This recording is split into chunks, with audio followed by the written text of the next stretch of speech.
All right, hello. Welcome back to another episode of Chump Change, episode 33.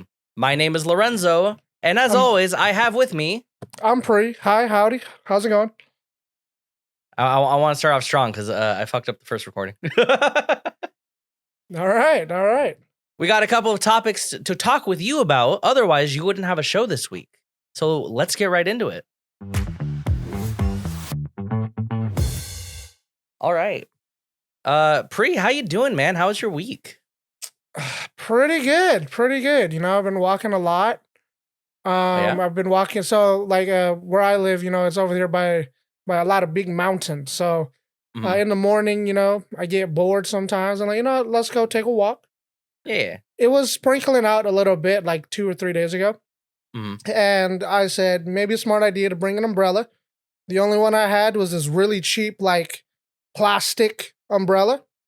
So I take it up with me to the mountain. Me and this coyote or fox thing, we were staring at each other, doing a little stare down. And then, you know, I turn, you know, to watch him like just dart right past me. Yeah. And then my umbrella broke on mile 1. And this thing is like, you know, a little over 3 miles. Yeah. So I just brute forced through the rain for the next 2 miles. Did you play Mulan's Make a Man while you were doing it? No, but you know, there was like these 2 people that were like passing me. Yeah. And I said, oh, you guys should go back up this way. There's a really good view over there. I ended up seeing them again. Like, you know, we both met up in the parking lot. Yeah. I was completely soaked. Yeah. But they were just like completely fine. Really nice people. Did they have like rain jackets on? Maybe they were like hydrophobic jackets or something? I think they were well prepared than I was. You know, I just came out there with basketball shorts and a t-shirt, you know? Yeah. But yeah, man, what about you? What about you? It's been a pretty busy 9 to 5 week for me. Just trying to catch up and get ahead for the trip later. Or I was gonna say in several months. That's in about 2 months now. Yeah. That's like creeping up really fast. I've been trying to get some Tekken in when I can. I'm kind of sad though, because like I'm letting Valorant and stuff slip by the wayside, but I kind of got to lock in on content and Tekken. I can't just like start doing 15. I can't just start doing 50 things again.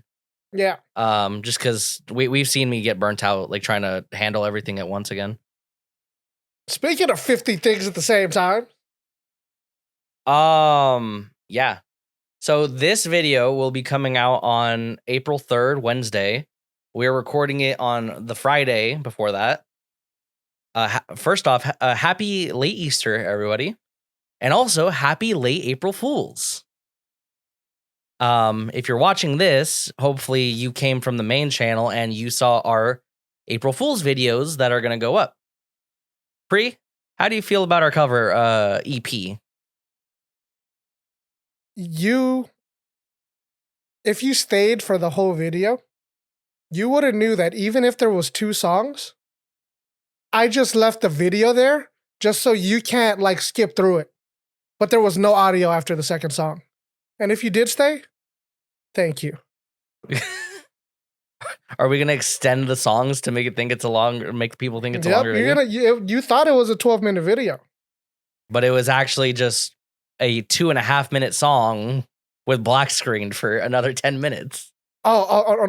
We're gonna leave the picture there. The picture's gonna be the whole way through. That's crazy. So that's actually evil, because if they scrub through it, then they're just gonna... You will never know. They're gonna think it's still going. Yeah. So I've been playing with this AI song app on my phone just because I think it's funny. I was playing with my voice and my girlfriend's voice at first, and I was like, you know what would be funny? We have this running gag on the podcast where you and I keep gassing ourselves up to do a cover album. Yeah. And the office, the HQ for Big Chumps isn't equipped for like studio quality music recording yet. But it'd be funny because when I was playing with this, it was 2 weeks ago. If I set something up for the first, it performs.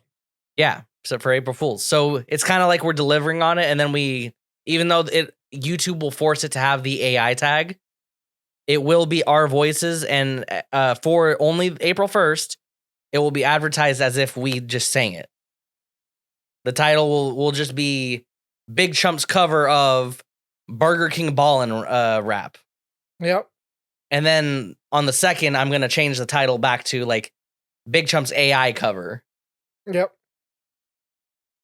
But I thought it'd be funny. And also it's a good precursor for me learning how to audio engineer, because Pree's seen my progress yesterday. I've been doing a lot more editing for something that was supposed to be just put our voices in and ship it off, because it was supposed to be a fast project, but we have something planned for, and we can talk about it. Do you want to talk about it, or do you want to let DJ Garbo?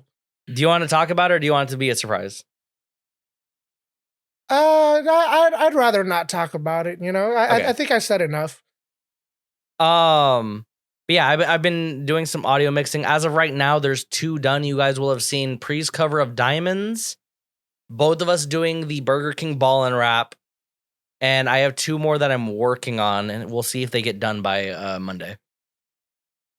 And the whole thing is the EP's title. ChatGPT helped me make the EP title, and the thumbnail you guys will see in the video will also be generated by AI. Just AI everything. Don't yeah. Well, that was the whole intention, but there is definitely still a lot of hands-on work that's being done with it. And I haven't told you this because we weren't talking too much yesterday. There is a part on the last thing that I sent you, Pree, where I actually did have to sing a part and input it into the actual audio, like the audition file. Yeah, dude. You know, like we're doing the voice actors. We're That's doing them. Like we're becoming them, and then we're AIing ourselves, so we don't got to do any of the work. The hope is that I get enough audio engineering experience, like messing around with this stuff for funsies, because there's going to be some stuff on GarboArtist later too. Yep. My hope is that I get enough experience doing the audio engineering stuff so the podcast sounds better, even though Pree's doing it right now. Like I can come to him like, hey, we should probably do this, or we could do this to fix this stuff.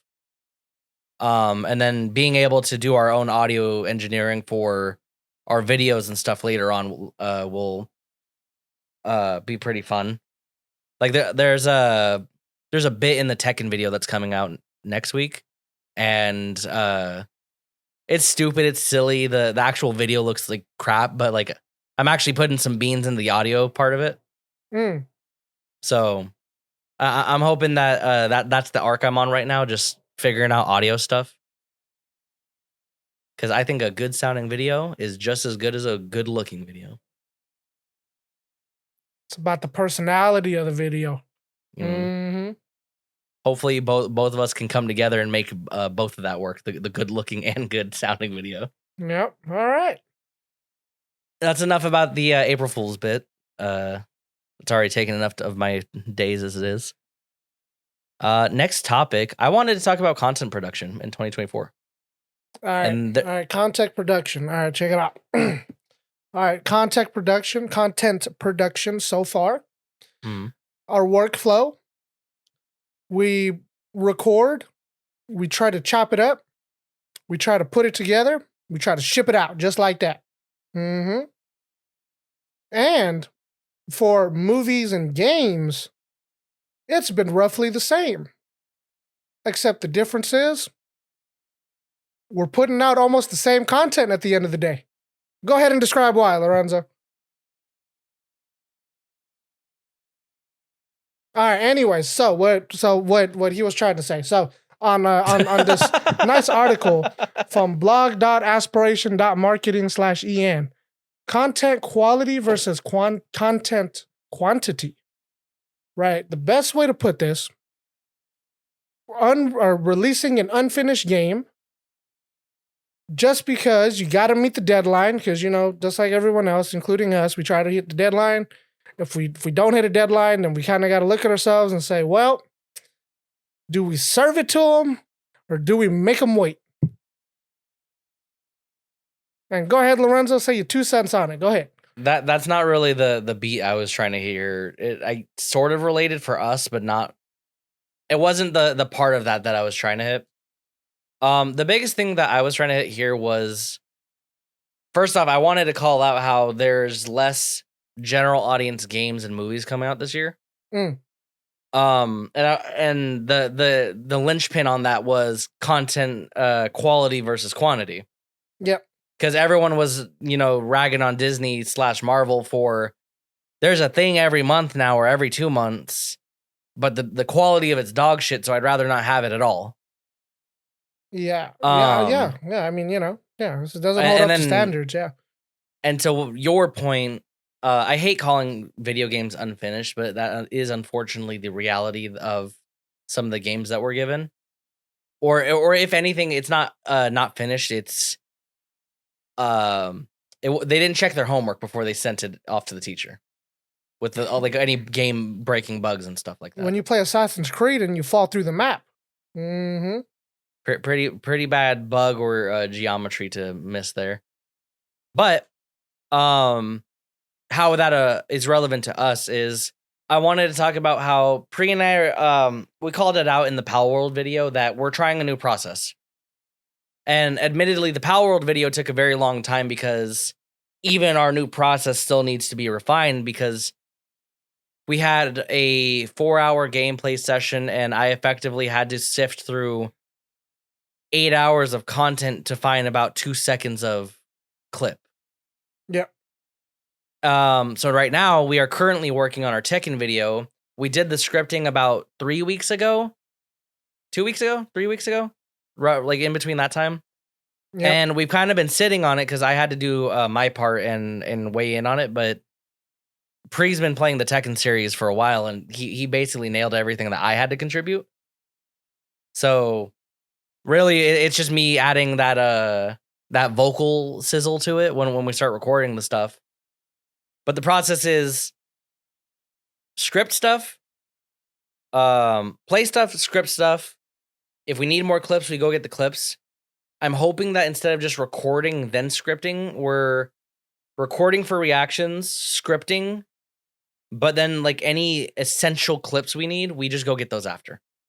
Yeah. Because if for Bargain Bin specifically, the scripting process doesn't really apply to like the Yu-Gi-Oh video or stuff like that, unless it's a Kaiba versus Yugi kind of video.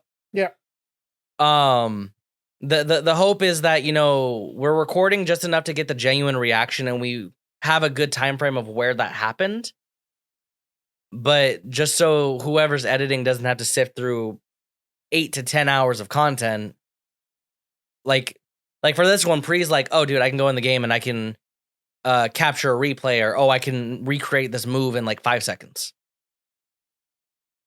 Stuff like that is a lot easier, because I remember telling Pree, like, dude, there's specific stuff that we did, but it's on screen for like 80 frames, which is about a second and a half.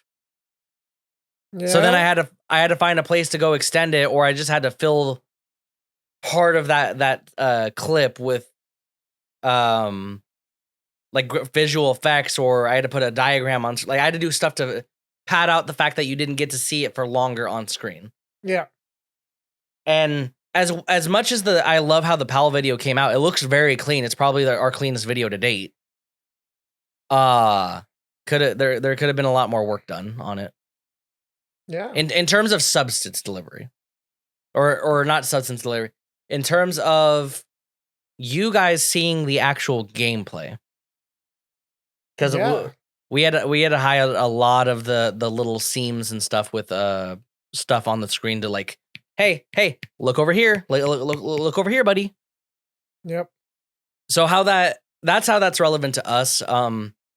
Like I was talking about with the April Fool's thing, I think that the audio process is getting better. Our scripting process and editing process is going to get better.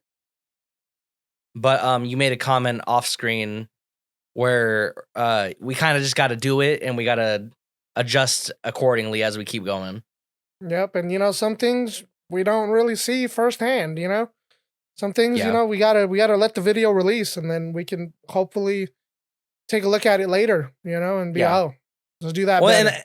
And we shipped a lot of our early videos to Paulo for that reason, right? Yep. Because you and I would be looking at, like, we'd send Premiere profiles back and forth, like, what, 3 times each time we had to save it? Yep. Just so you and I could be on the same page. But then Paulo or someone I showed to, one of my coworkers I showed it to while I was editing, they'd be like, "Oh, you should change that." And then you and I are like, "Oh, actually, yeah, that does look better." Yep, Or and then oh yeah, like, that. Go ahead. And then there's the other 80% of the time where they're like, "You should change that," and then we're like, Yeah, I found that once you and I are finally on the same page, we get outside comments that were like, Yeah.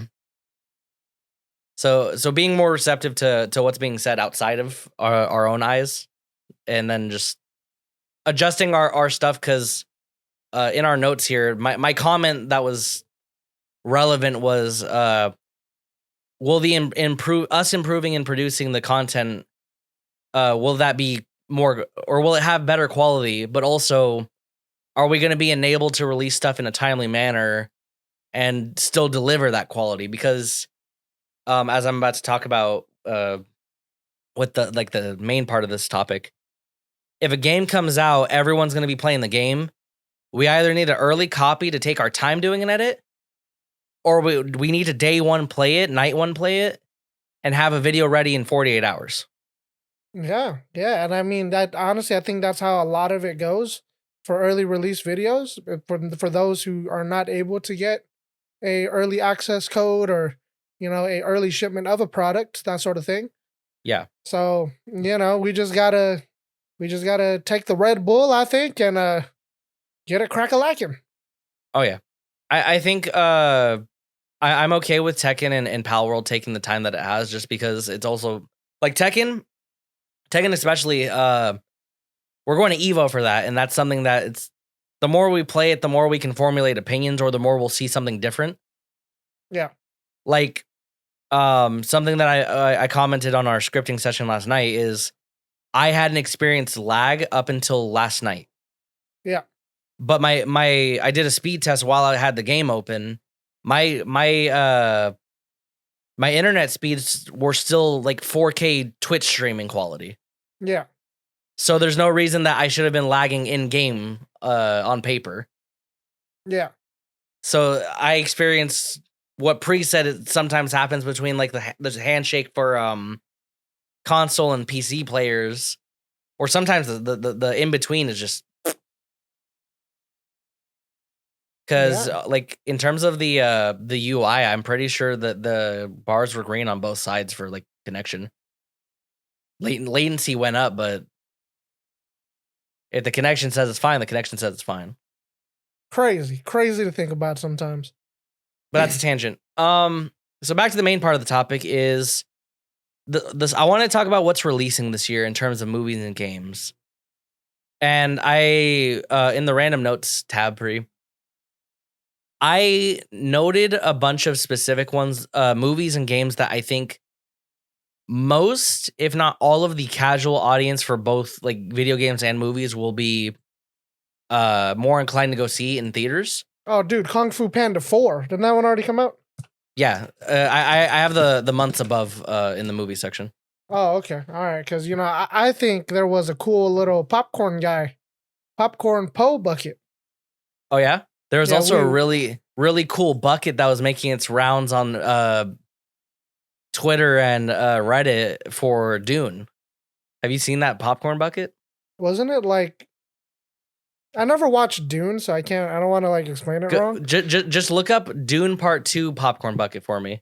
Yeah, but it looks something like a hole, and like some teeth coming into a hole, kind of like a so some little rubber tentacle teeth things. Yeah, I think it was something like that.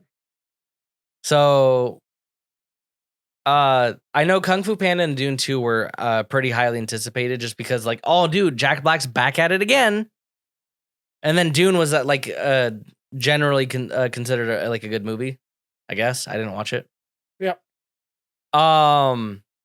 But then going forward, because we're in April by the time this comes out, we have Godzilla and Kong coming out. There's a Mad Max sequel, Garfield, Planet of the Apes. June, we have Bad Boys 4, Inside Out. People may or may not watch that just because going to the movies for a Disney movie has been kind of...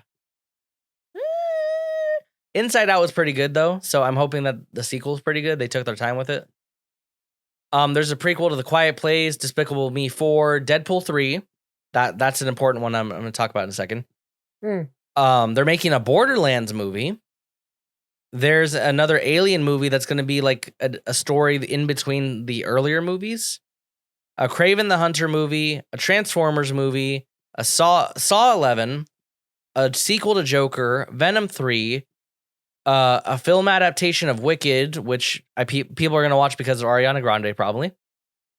There's going to be a new Karate Kid titled The Karate Kid. People might watch that because the Jaden Smith version of Karate Kid in 2010. There's going to be a prequel to the live-action Lion King and Sonic 3. And then Spider-Man Beyond the Spider-Verse and Beverly Hills Cop are coming out, but they're not scheduled yet. And the reason I listed all these... All I heard was everything that has a sequel is everything you just listed. I'm actually trying to go through this list as well, by the way. Yeah. And I'm trying to be like, okay, I never heard of that before. But more of a... does any of these have a standalone? Like, this is a standalone movie? There's a bunch of standalone movies in there. And let me elaborate why I listed the ones that I listed. I think casual or regular audiences will watch the ones I listed because it's a sequel to a modern franchise. Yeah. Because at the bottom I put Beverly Hills Cop, right? Yep. But what's the comment I put next to that? Yeah, so the last release was in 1994, and Eddie Murphy. I think that one's one that people would watch just because it's Eddie Murphy. Because and the demographic, not because everyone's like us. There's some old guys that have watched the original back in 1994. Well, no, that's exactly why I have my list the way it is. A lot of the movies that are on that what's the website? The Variety. Yeah. A lot of people on the Variety, or a lot of the movies on the Variety blog posts, those are movies from series that are older. Like early 2000s or 90s. There are teenagers that were born several years after us. They're not going to know what half of these series are. Yeah, if it's meant for them, Well, it's not, right? Yeah. You make a sequel of an older movie, you're catering to the people who watched it. I cannot tell you the last time that my father and I watched a movie together. And we talk about watching movies together. We're like, oh, you want to go see this Marvel movie? Nah, Marvel's been kind of mid. And there's not a lot of continuations of older stuff, and there's not a lot of standalone stuff that my dad and I have wanted to go watch. And my dad's my movie guy. That's my movie aficionado guy. Yeah. So like The Karate Kid with the original Karate Kid as an adult and Jackie Chan in it, that's not a for 2024 Zoomers or Gen A, whatever the Gen Zs. That movie's not for them. That's for the people who know what the Karate Kid franchise is, or you watch Cobra Kai on Netflix and you want to see if it's a source material or if it's connected. And like Spider-Man and Beyond the Spider-Verse, the Spider-Verse stuff has been killing it. People are going to watch that shit. Everyone likes Minions, or not everyone, but Minions are a meme. People are going to watch that. Disney Inside Out 2, people are probably going to watch it because it's Disney, but also Inside Out was good. It's hard for me to conceive how a standalone movie will really exist. Especially just because if you do enough sequels into the modern age, right, you're probably going to have a lasting fan base. And that's why a lot of reboots exist too. But my biggest note on that, the movies part of this, was I only listed just over half of the movies actually on that list. there are a lot of indie or standalone movies that are going to be there. I just don't think people are going. I can't see my younger cousin that's 19 going to watch Beetlejuice 2. Do you know what I can see my little cousin that's 19 going to watch? Uh-huh. Sorry, hold on. Let me go ahead and find it real quick. I was just scrolling through it. Oh gosh. Mufasa, the Lion King. I listed that. That one's in the list. You know, he's gonna go see it. Has he watched The Lion King? Probably not. Has he watched this has he watched photorealistic remake? Yeah. Just like the other one? Yes. Probably has. Why? Because there's no National Geographic, because everyone's on streaming services. I think Disney owns National Geographic. I hope they do, so at least someone gets to watch National Geographic. I'm pretty sure that they used Chris Hemsworth, the Thor actor. I think he did a National Geographic documentary, and they put it on Disney Plus. Yeah, you know, National Geographic's cool. Yeah. Okay, that's just Pree being an old man. That's a bad take. Yeah, like I there's plenty of movies. Like I was reading the descriptions for all these movies on the article, and I was like, you know what? I actually would probably watch some of these. Yeah, dude. Bob Marley documentary. There's another historical movie. Gladiator 2. Did you watch the first Gladiator? No. Sorry, no. I'm also a guy who don't watch movies, so I don't crucify me. You know why? Do you know why that most people our age probably wouldn't have watched Gladiator anyways? Why? Came out in 2000, or it won Best Picture in 2000. So we should have watched it. Like, you know, someone older would have been like, "Hey, by the way, this really good movie," and then you'd be like, "Oh, okay, you know, yeah, let's check it out." You know, he has it on his DVD shelf. You know, but there's like. There's a it looks like a cowboy movie or a western movie. It's set during the time period before the Civil War. It's an American western movie. I don't see people going to watch that. All right. I want to throw some 2 cents here. So, I forgot what the movie was. But basically, it was about a man running, right? Go ahead and keep talking real quick. Go ahead and just babble while I look this up. Vamping. It's called Vamping. Yes, please. There's a movie called The Fall Guy, and it has Barbie star Ryan Gosling in it. It is a adaptation of the 1980s series The Fall Guy.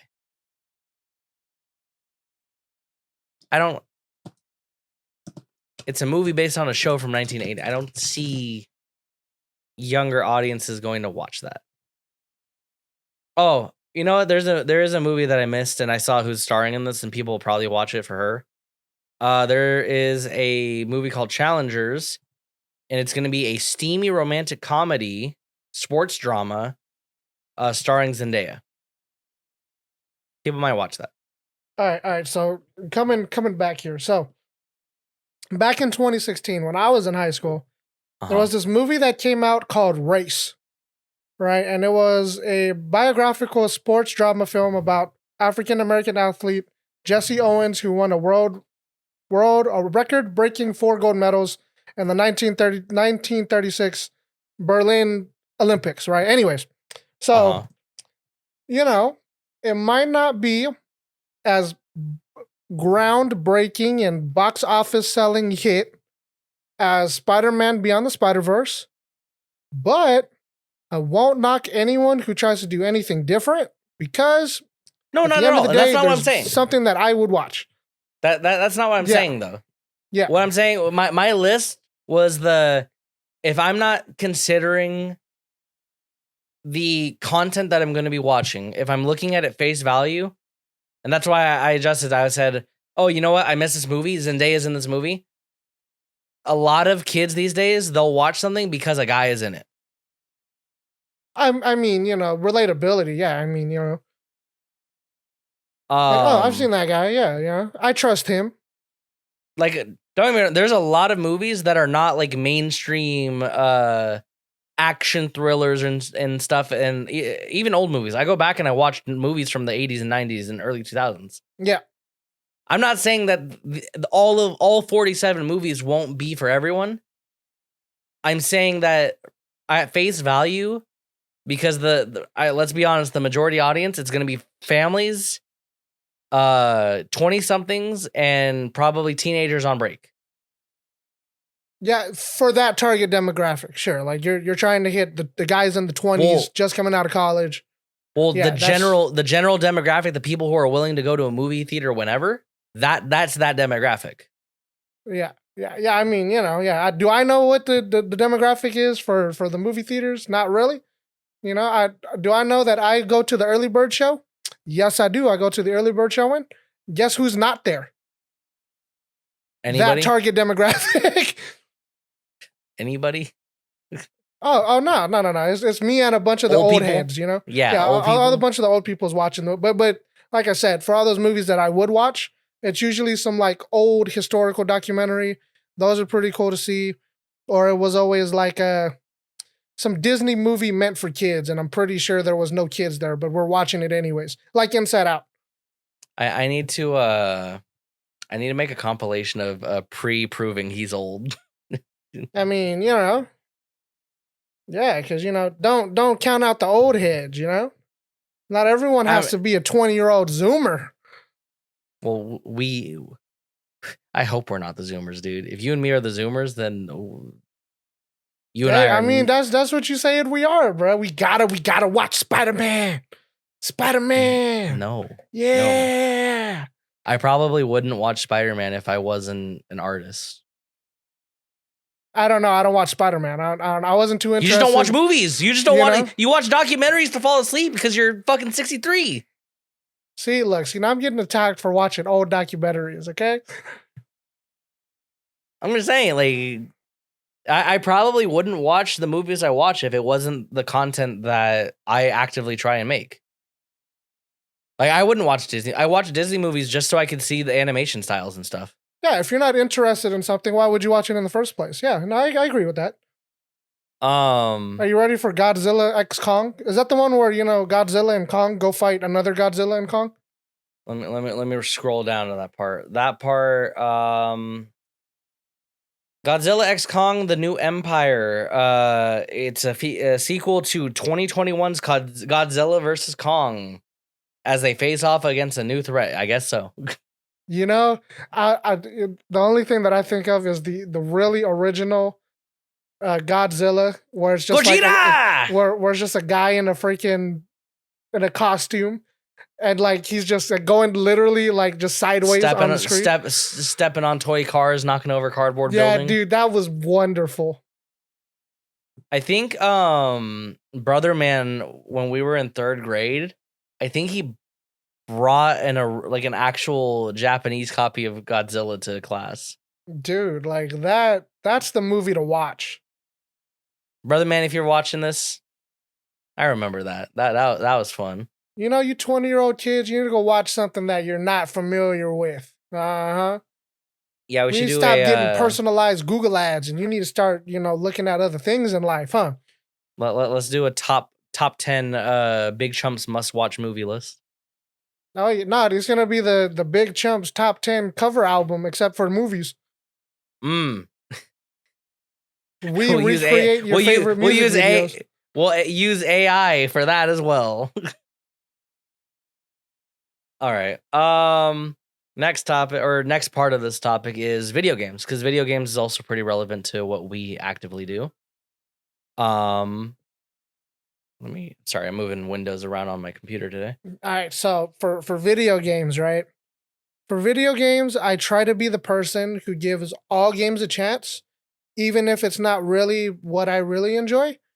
And that's the whole purpose of us doing the bargain bin and us trying to do reviews on more of the newer games. Because obviously, you might not like Frostpunk 2. That's going to come out in supposedly July or something like that. But someone might. And if there's more variety, maybe you get to step into a game that you didn't think you would like at first. until you open the book instead of reading the cover and judging it based on that. Yep. I call that out in our notes here. I do say talking about the video games is a little bit more subjective just because the overlap on game genres tends to not be as loose as like movies will be. Like I can go watch a spy thriller or like a story about a black man owning a bank and like starting to cause waves in the economy in 1970 whatever. Yep. But you know, not everyone who plays Tekken plays Smash. Not everyone who plays Smash plays Overwatch. Not everyone who plays Overwatch plays Valorant. So it's a little more decisive on what people are waiting for. But I did make a Lorenzo list based on what I think I'm going to hear people talking about or people are already talking about. And that for me is Tekken, Helldivers, Jujutsu Kaisen game, just because I think Jujutsu Kaisen became very mainstream for anime fans.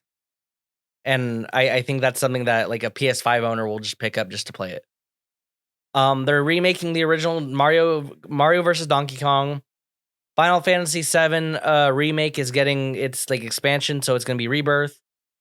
People are talking about Dragon's Dogma 2. There's a new South Park game coming out, and it's going to be a different format from the last two. Rise of Ronin, it's supposed to be like a samurai Assassin's Creed kind of game. Princess Peach Showtime, and that's like the only main Mario game we're getting this year. Or I'm sorry, main Nintendo Mushroom Kingdom characters game. Gotta give the girl her shine. They're remaking the original Paper Mario for the Switch. Elden Ring's getting a DLC with I think a remaster of the original Elden Ring for modern console. I don't remember if that's true or not. But new Elden Ring DLC, it's supposed to be like 30 hours, like a full game basically. They're making a new Monkey Ball game and they're remaking Luigi's Mansion. Because obviously on we're going to have these articles that we're talking about linked below. The list for the games is huge. Because they're listing not just like main big box releases of games, but you know, you can be a size of two, a team of two, and you can release a video game. Yeah, and this is GameSpot.com. So yeah, I just wanted to throw that out there real quick. Okay. But yeah, like there's a lot of different games that release. They're gonna release them anyways. This is probably the most comprehensive list I've seen, just because it's easy for an article to get lost in the weeds on just like the big 5 games that are coming out this year. But also I recognize that like the big games or the remakes, that's what people are waiting for, because we're like for the Switch especially, a lot of people complain that older games aren't getting ports to it, and Nintendo doesn't sell those games anymore or offer them for like digital sale. So that's why my list is what it is. That's the notable games I think people will be talking about. You know, I think we should talk about that real quick. Hold on, sorry. I want to intervene here. Okay. Do you think that an older game should have a port to a newer console? Yes. All right. So, as a collector, I saved my Nintendo NES so I can have the original version of Tetris. Uh-huh. Would like, because it got ported, it doesn't now devalue I do the original know game. and now I no longer need to have Incorrect. the NES. Incorrect. If you're a collector, that doesn't matter. It doesn't devalue your game. So I was like, but do you see what I mean though? It's like cool, like we're never letting these games die, which I think is really nice. Right? But it's also for anyone who wanted to buy it physically, or that anyone that have it physically, we're switching to a point where we will no longer have anything. It would basically be a license, and if they ever wanted to take away your ability to download the game that you purchased, for example, like you're saying, if you bought something for the Nintendo Wii U or something along those lines, right? Like they stopped the Wii Shop for those types of games, then technically you what you bought was a license, and now you don't have anything. Not saying that we're switching away from you getting a physical copy, because physical copies are cool, right? Like, but it takes too much space, and I agree. What I'm getting at is we're now switching from ever owning something to merely just trust me, bro, and they will deliver to us whenever we want it, is what I'm trying to say. No, I get that. And the reason that I don't agree with the idea of we don't need to port games from older consoles is you sort of said it. If I wanted to play a PS3 game, right? Because I have my old PS3 still. If I wanted to play a PS3 game that I've never touched with my PS3, do you think I will be able to play that game? Sorry. You don't have the game, but you want to play the game. Say I source a copy of the last Sly Cooper game that released on the PlayStation 3. Yeah. But during the time that the PlayStation 3 servers were on, I never put that game into my console. My console has no pre-existing data for that game. And will I be able to play that game? Yes or no? And this is what I was referring to, right? Because sure, like you said, you bought the physical copy of the game, but because you don't have the license that forces the update, you don't have the game. And from that standpoint, you're wording that incorrectly. It's not that I don't have the license. I bought the game. Yeah. The servers don't exist to provide me with the updates or content that make the game playable. That's why a lot of people want modern ports, because one, upscaling, and you can't even argue against that. If I upscaled a Wii game to the Switch, the game will just look better. The fidelity should be better on paper. Yeah.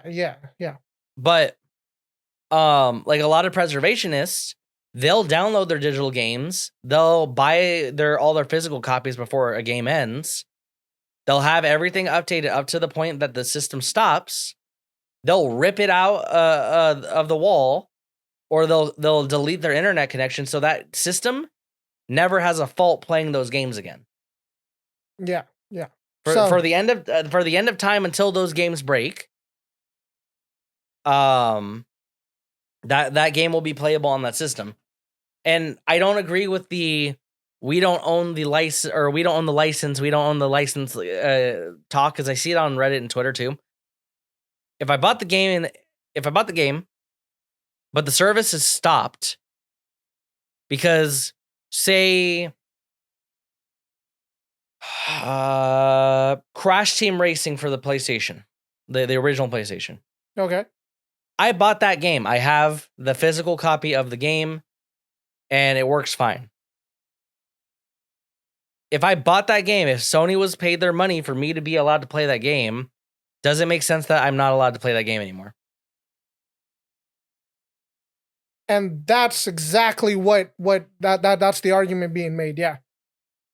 Because they stopped their service for allowing me to download the game that I bought, I am no longer able to play the game. But I paid them $60 for me to play the game. But if you're actually actively playing that game and you want to play that game, does it not make sense to, if you won't let me play it, give me a port of the game then so I can give you my money and still play the game? Well, so you're making me pay you double the money? No. For the same game that I originally purchased? No, because if my you're PlayStation not allowing 1 me to game... my PlayStation 3 version, you're not allowing me to play my PlayStation 3 version because you're no longer going to give it to me. Instead, you're saying, Pree, I know you love Devil May Cry 4. But guess what? We put it on the PlayStation 4. All you got to do is buy it on there. It's the same game. It's perfect, bro. It's the same game. Except it's a little bit better. We made it a little bit better. Instead of 30 FPS, we made it 60. But if I'm willing to still have the rights or the access to that game, it doesn't matter what you're paying. Because that's the part of it you're not willing to accept. People are willing to pay again to have the game, because not everyone who played Super Mario RPG on the SNES, not everyone has their Super NES, or not everyone has that copy of the game anymore. Yeah, and that's what I was trying to get us to, right?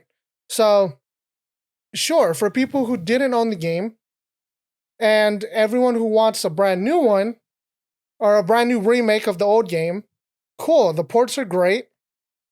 But for anyone who has the older version and they were to sell it as the same game again,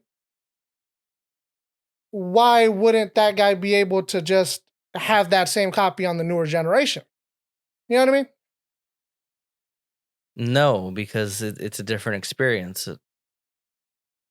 Yeah. Well, that's what I'm getting out of your words is essentially, if I have Super Mario RPG for the Switch version, if I have Super Mario RPG for the original copy, it devalues the original copy because I can get it on the Switch. No. If it's the same game, why is it not the same game? That's what I'm more so getting at.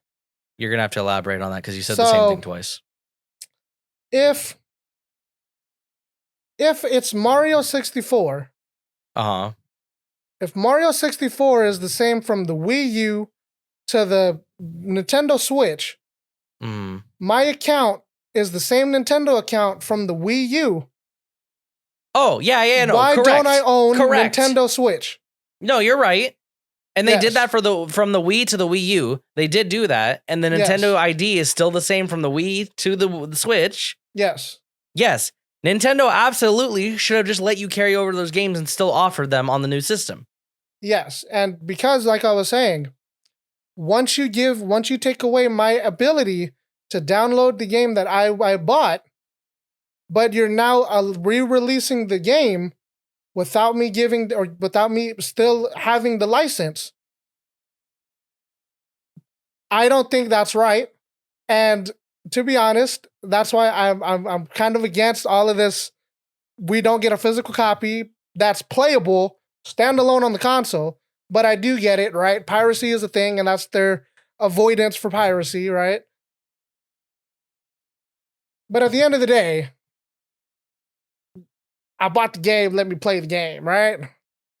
Yeah, but also, in terms of our personal experience, you're not the kind of guy that's going to go back and play your PlayStation 4 game. You're not going to go to your storage unit or your family home and pull out the PlayStation 4 and start playing the PlayStation 4 game. Yeah. But some people are that way, and it does ruin that experience. And like, imagine if we couldn't play Vampire Knights, right? Yeah. That's a great example. But we were both itching to play Vampire Knights, and it's available on the Switch, or it's available on the PlayStation 5. If it's available and I really want to play, I'm gonna go get it. I will go buy the copy again. Yeah. Not to knock anyone who buys ports. Like I don't really care that's their business model for you to go and play the game you want to play.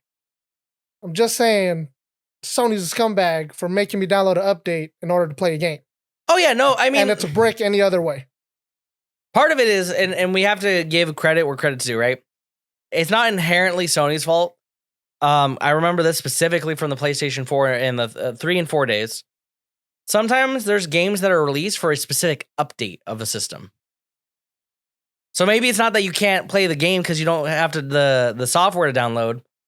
It's because you can't update your system anymore. Which, I will say, I've done this myself. You can manually download updates and update your systems. There are forums, there are communities that help you do that stuff. As far as accessing content, though, if you bought God of War 3 for the PlayStation 3 and you didn't get any DLC included in it, you technically have to cross the boundary into piracy to get that content because the servers are no longer active. Yeah, steering away from all of the licensing and all of the game nonsense and this and that. Games are games that are meant to be played. Get out there, play a good game, try out a game you never really would have tried. Maybe you'd like it. Maybe, you know what, you'd be Pree and say, why would I ever play Yoshi's World Yarn? And then, play it, and then you fall asleep, and you're like, that was worth my $60 right there. That's what I wanted out of Yoshi's Yarn World. Thank you so much. You know what I mean? I believe in game preservation. Yeah. I also own like 12 copies of the Kingdom Hearts games and GTA. So Yeah. because I've had to play it on several consoles over the last 2 decades, both of those series. If I have to buy a GTA one more time, though, I'm gonna lose my shit. Yeah, you know. Hopefully, we're still around before GTA 6 launches, huh? Before it releases. We as in people, or we as in the company? Because I hope both are still around by the time GTA 6 comes out. Both, you know. Hopefully that's next year. Hopefully we are still kicking in 12 You know, months. if it's another 20 years, I wouldn't be surprised either, you know? I'm gonna need Rockstar to start doing some like girthy patches and updates to online then. Hey, Something. dude, just go ahead and just release me an unfinished game, bro. And then, you know, we can't complain about it no more. Patch it later and say that was part of the plan. Exactly, you know? Just say the bug was a feature. That's all you got to do. Speaking of patching games, did we talk about this last week? I don't remember. The Joker DLC came out today. Oh, okay. Is it free or do we got to pay for it? We can find that out really quick. Let me launch Steam. All right. So while you're launching Steam, let me go to the page of the game that I wanted to return. All right. So your thoughts on the Joker update, or sorry, your thoughts on the Joker DLC as a whole. Do you like that they added new characters, and do you like that there's a new little area to explore, new villains? Season 1 is free. All right, yeah. I don't know what's in. I don't know what's in the update though. All right, because see, I'm curious to see if we can actually play as Joker without paying. You know. Maybe. Oh, I mean, I imagine that's the case, or if anything, we have to like hit a certain like we might have to finish the game or hit a certain criteria to be able to play him. All right, let's see here. Let me go ahead and do a quick Google search, okay? Uh-huh. How to unlock Joker. Let's see here. You will need to do a bit of grinding, or you can simply purchase him in the store for 1,000 Luther credits. I'm pretty sure. Yeah, so there's a free to play way, and there's the buy way. So cool. That's really good to hear. Yeah. 1,000. You said 1,000 credits? Yeah, 1,000 Luthor credits is what they say. Luthor credit cost Suicide Squad. It says it's about $10. Oh, that's actually reasonable for a DLC. For like a season. You know, I don't ever say tell a company how they should do their pricing. I don't, that's up to them and their marbles, Okay. But what I will say, I applaud you. I applaud you for doing the free to play version. Sure, it takes a little while to get it, but you will get there eventually. Cool. I think the free to play metric is cool. I'm not mad at $10 though for like I'm sure you get something a little extra out of paying for it. Yeah, you don't got to sit through the 35 levels or whatever in order to unlock them. Yeah. I mean that alone might be worth it because people pay for their ranks on like what COD battle passes and Overwatch battle passes. So yeah, dude, if you don't have the time to sit there and play the time, then yeah, I think that's a really cool way. Yeah. Considering that I've paid $60 for a gun skin in Valorant too, $10 for an entire character and potentially like a story update, that is pretty cool. Yeah, well, I'm curious if you get a story update. I mean, there should be a new area, right? There has to be. There has to be.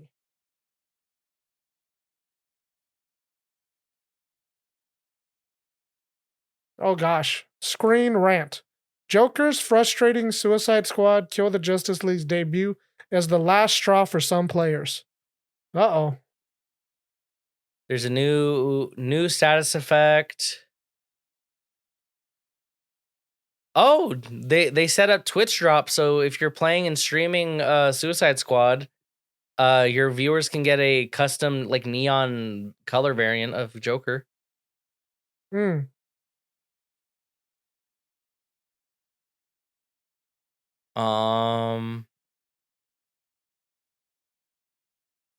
Okay, the screenrant.com is just saying he should be free. But instead of having to run this episode 1 rank 35 times to unlock Joker. I mean, the ability is there, it doesn't seem unreasonable.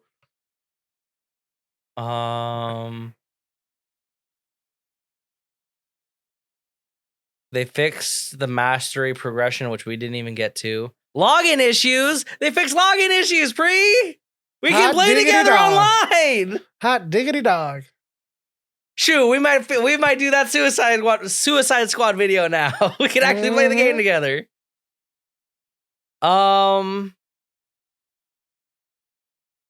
Brainiac, I guess Brainiac was higher. They patched how hard, or he was harder. They patched how you could fight him.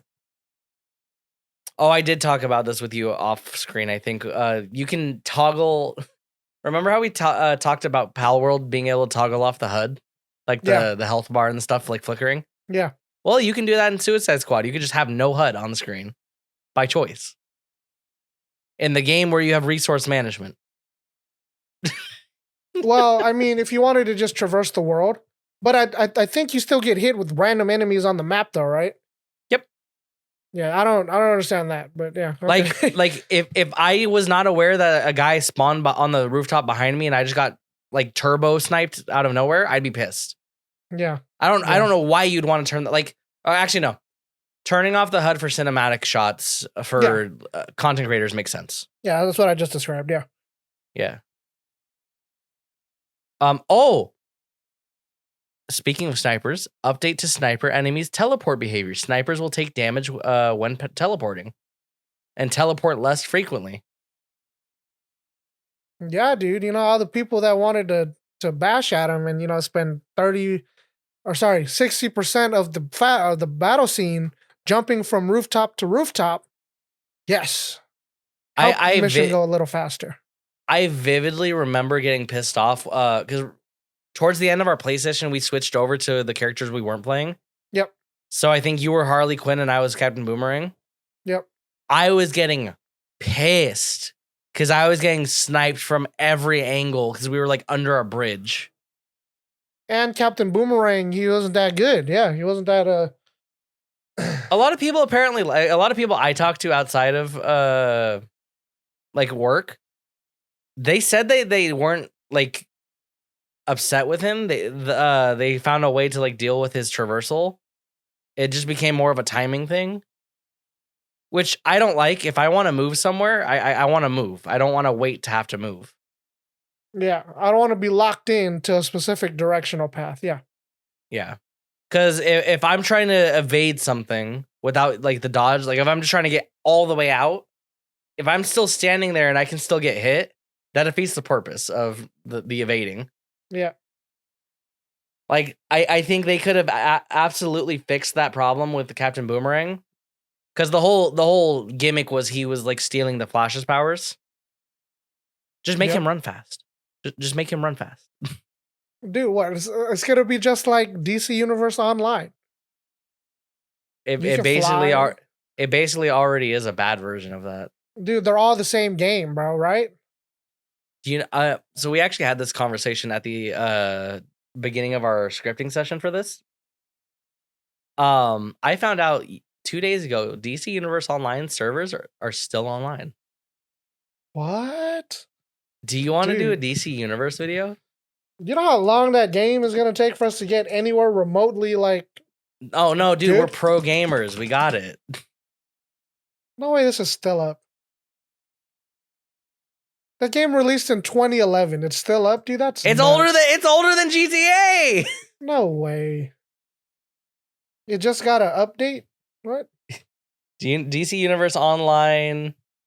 March 26th. Server it's now status. available on PlayStation 5. Can we play DC? Can we play DC Universe for video? Just for a fun video. I mean, we could. Yeah, it's now available on PlayStation 5. Yeah, it's completely. I'm not playing that on my PlayStation. Yeah, you lost your goddamn mind. This is worth it. Yeah. All right, we stay tuned for the inevitable DC Universe Online Redux video. Yeah, where Lorenzo's gonna play as the Frash. I'm just gonna make the flash. Yeah. All right. But yeah, I think that it looks like this year at least, and that just could be a happenstance. It looks like this year, the big names in the movie industry and the game industry are slowing down, which I'm pretty happy about. One, because it's gonna give more spotlight to indie developers for both, but also just like take some time on your games, guys. Yeah, you know what, you marketing team, stop pushing all these developers to go faster.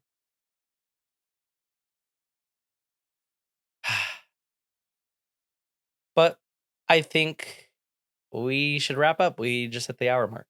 All right, so I am Pree. He was Lorenzo. Thank you for watching episode 33 of Chump Change. Anything else you want to close out with, Lorenzo? Please give us a like, comment, subscribe.